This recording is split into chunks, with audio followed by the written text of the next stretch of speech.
अऊज़ुबिल्लाहि मिनश्शैतानिर्रजीम बिस्मिल्लाहिर्रहमानिर्रहीम रब्बि ज़िदनी इल्मा। ऐ अल्लाह मेरे इल्म में इजाफ़ा फरमा। अस्सलाम वालेकुम डियर स्टूडेंट्स, आज हम सेल वॉल के बारे में डिस्कस करेंगे। सेल वॉल की स्ट्रक्चर और इसके फंक्शन को स्टडी करने से पहले इसके कुछ मेजर फीचर्स देख लेते हैं। Cell wall is the outermost boundary of the cell. कौन कौन से लिविंग ऑर्गेनिज्म ऐसे हैं कि जिनके सेल्स के आसपास ये सेल वॉल एक्ट करती है as an outermost boundary? Plants हैं, एल्गी है, फंजाई, प्रोकैरियोट्स और फंगस लाइक प्रोटिस्ट, जिनके अंदर स्लाइम मोल्ड और वाटर मोल्ड दोनों शामिल होते हैं। सेल वॉल को रॉबर्ट हुक ने सबसे पहले ऑब्जर्व किया था। आप लोगों को याद होगा कि सेल को भी सबसे पहले रॉबर्ट हुक ने ही डिस्कवर किया था और उसने एक स्टेटमेंट दी थी कि cell is an empty space inside. Cell अंदर से बिल्कुल खाली होता है and it is covered by a thick boundary. और वो थिक बाउंड्री कौन सी थी? That was cell wall. Cell wall is non living, इसके अंदर कोई लाइफ मौजूद नहीं होती और सेल वॉल को बनाया जाता है। कौन बनाते हैं? सब्सटेंसेस। और ये सब्सटेंसेस सिक्रीट कहाँ से होते हैं? प्रोटोप्लाज्म से होते हैं। और प्रोटोप्लाज्म कहते किसको हैं? Cytoplasm plus nucleoplasm. Cell wall की जो थिकनेस होती है वो वेरी करती है from one type of cell to another type of cell. Cell wall को बनाने में वैसे तो बहुत सारे केमिकल्स इन्वॉल्व होते हैं, लेकिन उनमें जो मेजर केमिकल्स हैं या मेजर कंपोनेंट है वो पॉलीसेकेराइड होते हैं। सेल वॉल के अंदर एक और खास बात ये होती है कि इट इज पोरस, यानी इसके अंदर छोटे छोटे सुराख मौजूद होते हैं, माइक्रोस्कोपिक होते हैं। और इनका फंक्शन क्या होता है? These pores allow free passage of water and dissolved material. ये पोर्स वाटर और डिजॉल्व्ड मटेरियल को आजादाना तरीके से अंदर और बाहर आने और जाने देते हैं। सेल वॉल को सेल से सेपरेट किया जा सकता है बगैर कीलिंग के, यानी सेल वॉल के बगैर भी सेल सरवाइव कर लेते हैं। और अगर किसी सेल से सेल वॉल को उतारना चाहें तो ये आसानी के साथ उतारी जा सकती है, सेपरेट की जा सकती है। अब बच्चे हम मुख्तलिफ सेल्स और उन सेल्स के आसपास पाए जाने वाले सेल वॉल की कंपोजिशन को देखते हैं। बैक्टीरिया के आसपास भी सेल वॉल मौजूद होती है और उस सेल वॉल को बनाने वाला जो मेजर कंपोनेंट है दैट इज पेप्टाइडोग्लाइकेन, या इसका एक और नाम म्यूरिन है। Basically it is a modified polysaccharide. इसी तरीके से प्लांट्स के सेल्स के आसपास जो सेल वॉल मौजूद होती है उसको बनाने वाला जो मेजर कंपोनेंट है वो सेलुलोज है। फंजाई में सेल वॉल के अंदर मेजर कंपोनेंट काइटिन है, एल्गी के अंदर सेलुलोज है, और फंगस लाइक प्रोटिस्ट में भी सेलुलोज मेजर कंपोनेंट होता है। इसके अलावा जो आर्कियो बैक्टीरिया हैं या आर्काई जिनको हम कहते हैं, ये कदीम तरीन बैक्टीरिया हैं। इनकी सेल वॉल को बनाने में प्रोटीन्स, ग्लाइकोप्रोटीन्स और पॉलीसेकेराइड शामिल होते हैं। अब हमने जो फोकस करना है वो प्लांट की सेल वॉल पर करना है। बच्चे अगर प्लांट की सेल वॉल की स्ट्रक्चर देखें तो इसकी स्ट्रक्चर कैसे होगी? अब आप लोग के सामने बच्चे 3 सेल पर मुश्तमिल एक प्लांट की टिश्यू है और ये तीनों के तीनों सेल्स उस टिश्यू के अंदर एम्बेडेड फॉर्म के अंदर मौजूद हैं, यानी तीनों आपस में बिल्कुल कनेक्टेड है। इन सेल्स के आसपास जो सेल वॉल मौजूद होती है उसके अंदर मेन लेयर 3 होती हैं। एक लेयर को हम मिडल लेमेला कहते हैं। और बच्चे आप लोगों को इस डायग्राम के अंदर ये जो दरमियान में सेल्स के बिल्कुल सेंटर के अंदर ब्राउन कलर की लेयर नजर आती है, इसी को ही हम मिडल लेमेला कहते हैं। इट इज स्टिकी, यानी कि इसकी जो नेचर होती है वो स्टिकी होती है, सेल्स को आपस में जोड़े रखती है। उसके बाद नेक्स्ट प्राइमरी सेल वॉल है। इसी मिडल लेमेला के आसपास आप लोगों को जो ग्रीन लेयर नजर आ रही है that is primary cell wall. और उसके बाद नेक्स्ट उसके बिल्कुल अंदर की तरफ हर सेल्स के आसपास जो आप लोगों को पर्पल कलर की बाउंड्री नजर आ रही है that is secondary cell wall. तो ये तीनों लेयर्स मिलकर जो है सेल वॉल को बनाती हैं। अगर आपसे आप लोगों से ये पूछ लिया जाए कि जब सेल इंटैक्ट हों, यानी आपस में कनेक्टेड हों, जुड़े हुए हों, तो उस वक्त जो आउटर मोस्ट लेयर होगी सेल वॉल की वो कौन सी होगी? That will be middle lamella. लेकिन अगर इन सेल्स को सेपरेट कर दिया जाए by a process called cell fractionation, तो इसी प्रोसेस के दौरान मिडल लेमेला डिसॉल्व हो जाती है, सेल्स सेपरेट हो जाते हैं। जब सेल्स सेपरेट हो जाएंगे ये आइसोलेटेड सेल्स कहलाएंगे। उस वक्त इन आइसोलेटेड सेल्स की सेल वॉल में जो आउटर मोस्ट बाउंड्री होगी वो मिडल लेमेला नहीं होगी, क्या होगी? प्राइमरी सेल वॉल होगी। आप लोगों के सामने कुछ मजीद डायग्राम मौजूद हैं सेल्स की और सेल वॉल की। आप इनको जरा फोकस कीजिएगा बच्चे। ये सेल है, इस सेल का ये अंदर वाला जो हिस्सा है जिसमें साइटोप्लाज्म, न्यूक्लियोप्लाज्म और बाकी सारा लिविंग मटेरियल प्रेजेंट होता है, इसको हम सेल ल्यूमन का नाम देते हैं। और फिर जब इस सेल ल्यूमन से हम बाहर की तरफ मूवमेंट करते हैं तो बच्चों ये जो यानी कि रीजन आता है इसका हम सेकेंडरी वॉल का नाम देते हैं। और उसके बाद फिर ये येलो कलर का जो रीजन है इसको हम प्राइमरी वॉल का नाम देते हैं। और उसके बाद फिर ये जो रीजन है या ये जो लेयर है इसको हम मिडल लेवल कहते हैं। अगर कोई सब्सटेंस सेल ल्यूमन से बाहर की तरफ निकलता है तो सबसे पहले जिस लेयर को इसने क्रॉस करना होता है दैट इज सेकेंडरी वॉल। और ये सेकेंडरी वॉल जब एंड हो जाती है तो तब दूसरी जो लेयर शुरू होती है इसको हम प्राइमरी वॉल कहते हैं। और इस प्राइमरी वॉल के बाद फिर जो लास्ट और आउटर मोस्ट लेयर आती है इसको हम मिडिल लेमेला कहते हैं।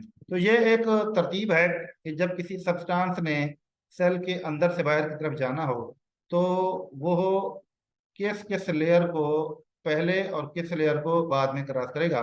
तो सबसे पहले सेकेंडरी, और सेकेंडरी के बाद प्राइमरी, और प्राइमरी के बाद मिडिल लेमेला। अगर ऐसे सेकेंडरी वाल को देखें या सेकेंडरी लेयर को देखें तो इसके अंदर फर्दर 3 पार्ट्स आ जाते हैं। और इन 3 पार्ट्स को बच्चे हम शो करते हैं S1, S2 और S3 से। S1 क्या है? This is the outermost layer of secondary wall. और S2 क्या है? This is the middle layer of secondary wall. और S3 क्या है? This is the third and inner most layer of secondary wall. और अगर इसकी हम फॉर्मेशन को देखें तो जब सेकेंडरी वॉल बनती है तो सेकेंडरी वॉल में सबसे पहले S1 की फॉर्मेशन होती है, फिर S2 की फॉर्मेशन होती है, और उसके बाद फिर S3 लेयर की फॉर्मेशन होती है।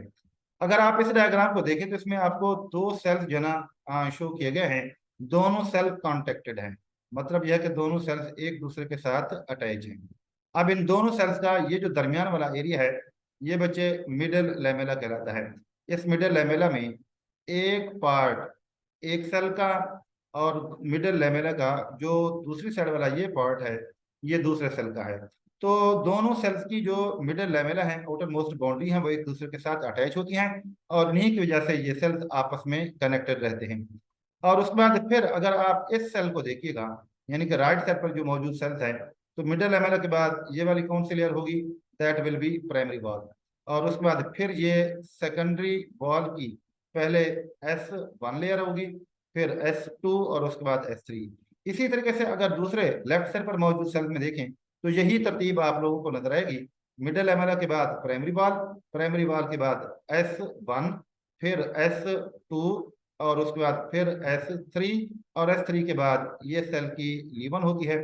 यानी कि सेल की ल्यूमन से भी पहले सेल मेम्ब्रेन आती है और सेल मेम्ब्रेन के बाद फिर आगे सारा लीमन वाला पोर्शन शुरू हो जाता है। तो आप लोगों ने इसकी जो अरेंजमेंट होती है उसको ध्यान में रखना है कि सब्सटेंसेस ने अगर अंदर जाना हो तो किन किन लेयर्स को वो कैसे कैसे क्रॉस करेंगे। पहले कौन सी लेयर का सामना करेंगे, फिर दूसरी कौन सी लेयर होगी, फिर तीसरी कौन सी होगी, और एंड में जब पहुंचेंगे तो उनकी तमाम लेयर्स की तरतीब कौन सी होगी जिनको इन्होंने क्रॉस किया है। बच्चे प्लांट सेल में जो सेल वॉल होती है उसमें इन तीनों लेयर्स का आपस में जरा कंपैरिजन करके देखते हैं कि इनके अंदर कौन कौन से मेजर डिफरेंसेस प्रेजेंट होते हैं। सबसे पहले थिकनेस की बात कर लेते हैं कि इन लेयर्स की जो थिकनेस होती है, मोटाई होती है, वो कितनी होती है। मिडिल एमेला 1 माइक्रोमीटर, प्राइमरी वॉल जो है 1 to 3 माइक्रोमीटर थिक होती है, और जो सेकेंडरी वॉल है ये सबसे ज्यादा थिक लेयर होती है और इसकी थिकनेस 5 to 10 माइक्रोमीटर होती है। और उसके बाद नेक्स्ट कंपोजिशन का डिफरेंस है। मिडिल एमेला को बनाने वाले जो सब्सटेंसेस हैं वो कैल्शियम और मैग्नीशियम के पैक्टेट्स होते हैं, यानी these are heteropolysaccharides by nature. Primary wall को बनाने वाले मेजर जो सब्सटेंसेस हैं सेलुलोज, पेक्टिन और हेमिसेलुलोज हैं। और उसके बाद सेकेंडरी वॉल को बनाने वाले substances cellulose, waxes, hemicellulose, silica और लिग्निन होते हैं। और ये जो सेकेंडरी सेल वॉल होती है, this is the most rigid layer of plant cell wall. और इसके अंदर जो रिजिडिटी होती है वो किस चीज की वजह से होती है? वो लिग्निन की वजह से होती है। अगर हम इसकी नेचर को देखें तो जो मिडिल लेवल है दैट इज स्टिकी जेल, यानी ये जेल लाइक होती है और स्टिकी होती है। प्राइमरी वॉल में इलास्टिसिटी मौजूद होती है और इट कैन बी एक्सटेंड, यानी जैसे जैसे प्लांट का सेल ग्रो करता है उसका साइज बढ़ता है, तो प्राइमरी वॉल के अंदर चूंकि इलास्टिसिटी मौजूद होती है, लचक मौजूद होती है, तो ये भी सेल की ग्रोथ के साथ साथ अपने साइज के अंदर इजाफा करती है। बैरूनी साइड पर ये एक्सटेंड होती है। जो सेकेंडरी वॉल है this is the most rigid. और बच्चों, जब कोई सेल मुकम्मल तौर पर मैच्योर हो जाए, जिसकी ग्रोथ मुकम्मल हो जाए, तब सेकेंडरी वॉल की फॉर्मेशन होती है। और सेकेंडरी वॉल सिर्फ और सिर्फ एक ही टाइप के सेल्स होते हैं, सक्लेरन कैमा सेल, जिनके अंदर प्रेजेंट होती है, और ये सक्लेरन कैमा सेल्स डेड सेल्स होते हैं। इसके अलावा बाकी जो सेल्स होते हैं उनमें सेकेंडरी वॉल प्रेजेंट नहीं होती। प्लांट की बॉडी के अंदर जो जाइलम टिश्यू है या फ्लोएम टिश्यू है, उसके अंदर सेल्स मोस्टली डेड होते हैं, जिनके अंदर सेकेंडरी सेल वॉल प्रेजेंट होती है। अगर हम इनके रोल को देखें तो मिडल एमेला का जो रोल है वो सीमेंटिंग है, यानी सेल्स को आपस में जोड़ना, लिंक करना इसका मेन काम है। प्राइमरी वॉल एक ट्रू वॉल होती है, और ट्रू वॉल से मुराद क्या है? That wall which is present in every plant cell. और जो सेकेंडरी वॉल है, this is a rigid and it provides support to the plant cell. अगर हम इसकी तरतीब को देखें तो सबसे पहले पहले मिडिल लेमेला की फॉर्मेशन होती है, और उसके बाद फिर ये प्राइमरी वॉल बनती है, और उसके बाद सेकेंडरी वॉल की बारी आती है। और ये जैसा भी मैंने बताया, ये उस वक्त बनती है जब कोई सेल मुकम्मल तौर पर मैच्योर हो जाए, और मैच्योर होने के बाद मोस्टली जो सेल्स होते हैं वो डेड हो जाते हैं, उनके अंदर जो मेटाबॉलिक प्रोसेसेस होते हैं वो भी खत्म हो जाते हैं, और फिर उनका रोल जो है ना सेल्स के अंदर, वो सपोर्टिव रह जाता है। सेल वॉल के अंदर बच्चे जितने भी कंपोनेंट्स हैं उनके अंदर जो कॉमन फीचर्स हैं वो दो हैं। All the components are hydrophilic. दूसरा जो इसका अहम करेक्टर है वो है कि दीज कैन बी डिजॉल्व। उसके बाद बच्चे नेक्स्ट हम प्राइमरी सेल वॉल जो कि ट्रू सेल वॉल होती है उसको जरा हम डिटेल के साथ देख लेते हैं। आप लोगों के सामने एक प्लांट सेल है, और उस प्लांट सेल की जो आउटर मोस्ट बाउंड्री है वो सेल वॉल है। इसी सेल वॉल का एक छोटा सा टुकड़ा या पीस कट करके जब उसको जरा डिटेल के साथ देखते हैं तो पता चलता है कि उस छोटे से पीस के अंदर जो है ना बड़े बड़े फिब्रिल मौजूद हैं। और ये जो फिब्रिल होते हैं इनका डायमीटर 50 नैनोमीटर होता है, सिलेंड्रिकल होते हैं, और ये हजारों की तादाद के अंदर जो है प्रेजेंट होते हैं। इन फिब्रिल के अंदर अगर हम देखें जरा इसका कट सेक्शन लेकर, इसके अंदर देखें तो इसमें बहुत सारे हमें और छोटे छोटे बंडल्स नजर आते हैं, और इन छोटे छोटे बंडल्स को हम माइक्रोफिब्रिल का नाम देते हैं। और बच्चे, अगर हम माइक्रोफिब्रिल को किसी फिब्रिल से बाहर निकाल कर उसको एग्जामिन करें तो पता चलता है कि ये जो माइक्रोफिब्रिल्स हैं इनका डायमीटर कितना होगा? 10 नैनोमीटर। और हर माइक्रोफिब्रिल के कट सेक्शन से जब अंदर की तरफ एनालाइज करके देखेंगे तो पता चलेगा कि इसमें सेलुलोज की लंबी लंबी चेन्स होती हैं। Almost 60 to 70 chain cellulose molecule की मौजूद होती हैं, and these chains are unbranched chain. यानी अब आप तरतीब देखिएगा कि 60 टू 70 चेन्स सेलुलोज की आपस में कंबाइन होकर जिस बिग यूनिट को बनाएंगी उसको हम माइक्रोफिब्रिल कहेंगे। और यही माइक्रोफिब्रिल्स आपस में मिलकर जिस बिग यूनिट को बनाएंगे उसको हम फिब्रिल का नाम देंगे। और यही फिब्रिल जो है प्राइमरी सेल वॉल के अंदर जो है ना किस मैनर के अंदर मौजूद होते हैं? क्रिस क्रॉस मैनर के अंदर मौजूद होते हैं, यानी कि ये आपस में इस तरह से अटैच होते हैं कि सेल वॉल मजबूत हो जाती है। और इनकी यही अटैचमेंट क्रिस क्रॉस अटैचमेंट होती है जो मजबूती का सबब बनती है। क्रिस क्रॉस अटैचमेंट से मुराद ये है कि ये फिब्रिल जो है ना यूं लंबाई के रुख के ऊपर होते हैं, और फिर इन्हीं फिब्रिल्स को क्रॉस लिंक कर दिया जाता है। इस तरह से जब इनकी क्रॉस लिंकेजेस हो जाती है, क्रिस क्रॉस अरेंजमेंट कहलाती है। और इस क्रॉस क्रॉस अरेंजमेंट से जो प्लांट सेल्स की प्राइमरी वॉल होती है वो काफी मजबूत हो जाती है, लेकिन इसके अंदर फिर भी इलास्टिसिटी वाला करेक्टर प्रेजेंट होता है। नेक्स्ट सेल वॉल के हम फंक्शन को देखते हैं कि इसके मेन रोल्स कौन कौन से होते हैं प्लांट बॉडी के अंदर। पहला पहला role, these cell walls provide mechanical support to the cells. Cells को मैकेनिकल फिजिकल सपोर्ट प्रोवाइड करती हैं और सेल्स की शेप को बाकायदा मेंटेन रखती हैं। यही वजह बचे कि जिन सेल्स के आसपास सेल वॉल नहीं होती तो उनकी कोई प्रॉपर शेप मेंटेन नहीं हो पाती।